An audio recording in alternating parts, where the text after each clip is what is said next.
جی ناظرین، اب ہم بات کریں گے یوم یکجہتی کشمیر کے حوالے سے ڈسٹرکٹ بار ایسوسی ایشن کے سابقہ فنانس سیکرٹری اور نائب صدر انصاف لائرز فورم راشد سراج قریشی ایڈوکیٹ صاحب سے کہ کشمیر یوم یکجہتی جو ہے یہ ہر 5 فروری کو سیلیبریٹ کیا جاتا ہے، منایا جاتا ہے، اور کشمیری جو ہمارے بہن بھائی ہیں، شہداء ہیں اور جنہوں نے قربانیاں دی ہیں ان کو ہم ڈیڈیکیٹ کرتے ہیں۔ تو آج ہم ان سے بات کرتے ہیں اور ان کا جو ہے پوائنٹ آف ویو دیکھتے ہیں کہ کشمیری یکجہتی جو ہے اس حوالے سے یہ کیا کہنا چاہتے ہیں۔ جی السلام علیکم راشد سراج صاحب۔ جی وعلیکم السلام۔ جی راشد سراج صاحب، آپ بتائیے گا کشمیر ایشو جو ہے یہ کب ہوا؟ یہ سر جب 14 اگست 1947 کو پاکستان مارد وجود میں آیا تو یہ علاقائی تقسیم کے اعتبار سے کشمیر جو تھا وہ پاکستان کا حصہ تھا، جموں کشمیر۔ تو اس وقت وہاں پر راجہ ہری سنگھ کا رسول تھا، اور یہ ایشو جب قائد اعظم محمد علی جناح جو کہ ایڈوکیٹ جو کہ گورنر جنرل تھے اس وقت پاکستان کے، 1948 میں انہوں نے جو ہے وہ عدالت کے ایام وہاں پر گزارنے کا پروگرام بنایا، تو تب یہ صورتحال سامنے آئی۔ انہوں نے جب اپنا نمائندہ وہاں پر بھیجا ہے کہ وہاں پہ ریسٹ ہاؤس کا انتظام کیا جائے، تو تب یہ حالات سامنے آئے کہ یہ جو علاقہ ہے اس پہ ہری سنگھ صاحب جو ہے وہ جابرانہ تسلط جو ہے وہ مسلط کیے ہوئے ہیں، اور اس تسلط کو جاری رکھنے کے جو ہے وہ پروگرام ہے۔ جی پاکستان کا رد عمل کیا رہا ہے اس تمام ایشو میں؟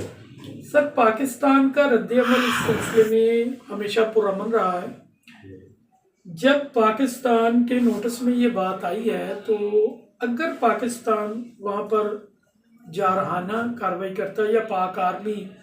جو ہے وہ وہاں پر کارروائیاں کرتی تو کوئی وجہ باقی نہ رہتی یہ کشمیر ایشو کو جو ہے وہ اس کا ڈسپیوٹ اسی وقت ریزالو ہو جاتا، کیونکہ الحمدللہ پاکستان آرمی شروع سے ہی اپنے باصلاحیت آرمی ہے، اور اگر اس وقت پاکستان آرمی کارروائی کرتی تو یہ معاملہ اسی وقت حل ہو جاتا، لیکن پاکستان نے پرامن رد عمل اختیار کیا، جس کا انڈین آرمی نے اور جو اس وقت کی گورنمنٹ تھی انہوں نے اس کا جو ہے وہ ناجائز فائدہ اٹھایا۔ جی راج صاحب، یہ بتائیے گا کہ ہمارا پاکستان اور مختلف ممالک جو ہیں وہ اقوام متحدہ میں کشمیر ایشوز پہ ہمیشہ بہت سارے پروگرام ہوتے ہیں، وہاں پہ یہ معاملہ چل رہے ہیں، لیکن ابھی تک حل کیوں نہیں سامنے آیا؟ اس بارے میں آپ کیا کہنا چاہتے ہیں؟ سر اس میں صورتحال کچھ اس طرح سے ہے کہ ابھی تک حل نہ ہونے کی وجہ اسلام مخالف جذبات ہے، یہ اسلام فوبیا ہے جو اس کو حل نہیں ہونے دیتی۔ آپ دیکھیں چیچنیا میں کیا ہوا، بوسنیا میں کیا ہوا، برما میں روہنگیا مسلمانوں کا قتل عام ہوا، کہیں سے آپ کو آواز آئی، کہیں سے کوئی سنگل پروٹیسٹ کال نہیں ہوا، اور یہاں پر جانوروں کے حقوق کے لیے پروٹیسٹ کال کیے جاتے ہیں۔ یہ سب ڈرامہ ہے، جانوروں کے حقوق کے لیے پروٹیسٹ کال کرنا، سافٹ ایشوز پہ پروٹیسٹ کال کرنا، یہ سویلائز جو نیشنز ہے نا یہ ڈرامہ ہے، خود کو سافٹ شو کرنے کے لیے اور ہیومینٹی شو کرنے کے لیے، جب کہ کشمیر میں لوگوں کا قتل عام ہو رہا ہے اس پہ کوئی پروٹیسٹ نہیں ہوتا۔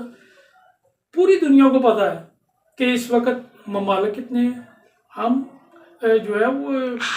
جس دنیا سے تعلق رکھتے ہیں یہ گلوبل ولیج بن چکی ہے، پوری دنیا کو پتہ ہے ممالک کتنے ہیں، شہر کتنے ہیں، یہاں پر مطلب لوگ کتنے ہیں۔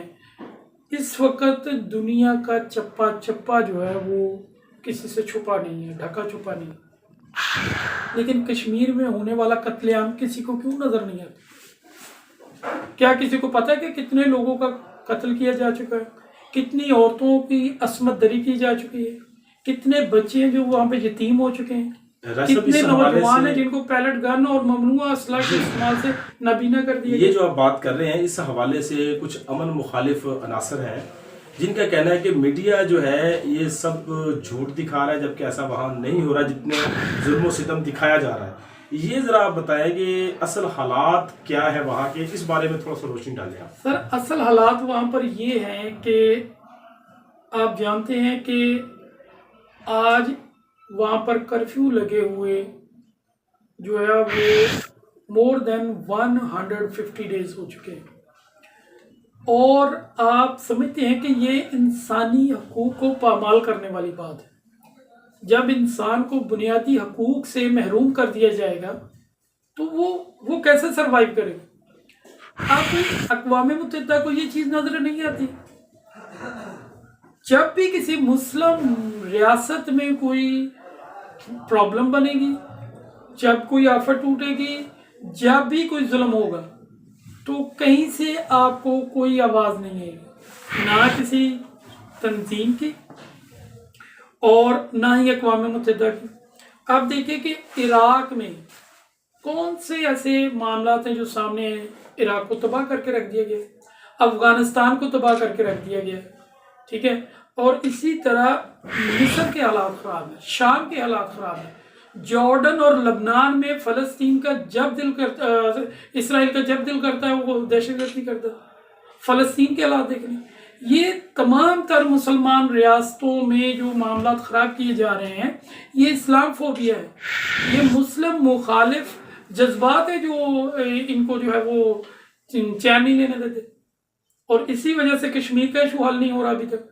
آپ دیکھیں کہ کشمیر کے ایشو پہ اقوام متحدہ کا ایک بھی پازیٹیو سٹیپ ابھی تک سامنے نہیں آیا۔ ابھی تک وہاں پر کتنا ظلم ہو رہا ہے، کتنے لوگوں کے جو انسانی اعضاء کاٹ دیے گئے ہیں، کتنے نوجوانوں کو نابینا بنا دیے گئے، لیکن کوئی کسی قسم کا بھی جو ہے وہ رد عمل انٹرنیشنل لیول پہ ہمیں نظر نہیں آ رہا۔ ویسا آپ کیا سمجھتے ہیں کہ ہم ہر 5 فروری کو یوم یکجہتی کشمیر کے حوالے سے مطلب میڈیا پہ ہمارے بہت سارے لوگ جو ہیں، حکومتی بھی اور دوسرے سیاسی لوگ بھی، سماجی لوگ بھی اظہار یکجہتی کرتے ہیں، لیکن وہ سال بعد ان کو یاد آتا ہے۔ سارا سال جو جس مشکل میں، جس پریشانی میں کشمیری بہن بھائی گزارتے ہیں، تو اس کا جو باقاعدہ، اس کا آپ کیا سمجھتے ہیں، اس کا حل کیا ہے اور کیسے ممکن ہے اس چیز کو جو ہے مطلب ختم کیا جائے؟ سر اس میں سب سے پہلے تو یہ ہے کہ ہمیں اپنے کشمیری بہن بھائیوں کے ساتھ عملاً کھڑا ہونا پڑے گا، ہمیں عملی طور پر ان کا ساتھ دینا پڑے گا۔ 5 فروری کو یوم یکجہتی کشمیر سیلیبریٹ کر لیا، بات ختم کر دی، ایسے معاملات حل نہیں ہوں گے۔ کشمیر ایشو اتنا چھوٹا ایشو نہیں ہے، اس کو حل کرنے کے لیے عملی اقدامات کرنے پڑیں گے، اور اس کو حل کرنے کے لیے میں سمجھتا ہوں کہ مسلم امہ کو اس میں اپنا رول ادا کرنا ہوگا۔ خاص طور پہ جو اس وقت ٹرکی ہے، یہ دنیا کی ایک پاورفل کنٹری ہے، اور اس میں طیب اردگان صاحب جو ہیں وہ مطلب ایک انتہائی پاورفل شخصیت کے مالک ہیں، اور میں اس میں میری یہ ریکویسٹ ہے یہ سارے مسلم امہ سے کہ کشمیر ایشو کو جو ہے وہ اس کو اپنا پرسنل ایشو سمجھیں، اپنے مسلمان بہن بھائیوں کا ایشو سمجھیں، اور اس کے لیے عملی اقدامات کیے جائیں، اور انڈیا پہ یہ پریشر بلڈ کیا جائے کہ وہ اس میں انسانی حقوق کو بحال کرے، انسانیت کو بحال کرے، اور وہاں کی عوام کی جو بیسک نیڈز ہیں، فنڈامنٹل رائٹس ہیں، ان کو بحال کرے، اور آزاد رائے دہی سے یہاں پر گورنمنٹ بنائی جائے، اور وہ وہاں کے رہنے والے لوگ ڈیسائیڈ کریں، کشمیری ڈیسائیڈ کریں کہ وہ کس کے ساتھ رہنا چاہتے، کس کے ساتھ نہیں رہنا چاہتے۔ جی ناظرین، ہم بات کر رہے تھے راشد سراج قریشی ایڈوکیٹ صاحب سے۔ ان کا کہنا ہے، انہوں نے پیغام دیا ہے مسلم امہ کو کہ اس وقت کشمیر کے حوالے سے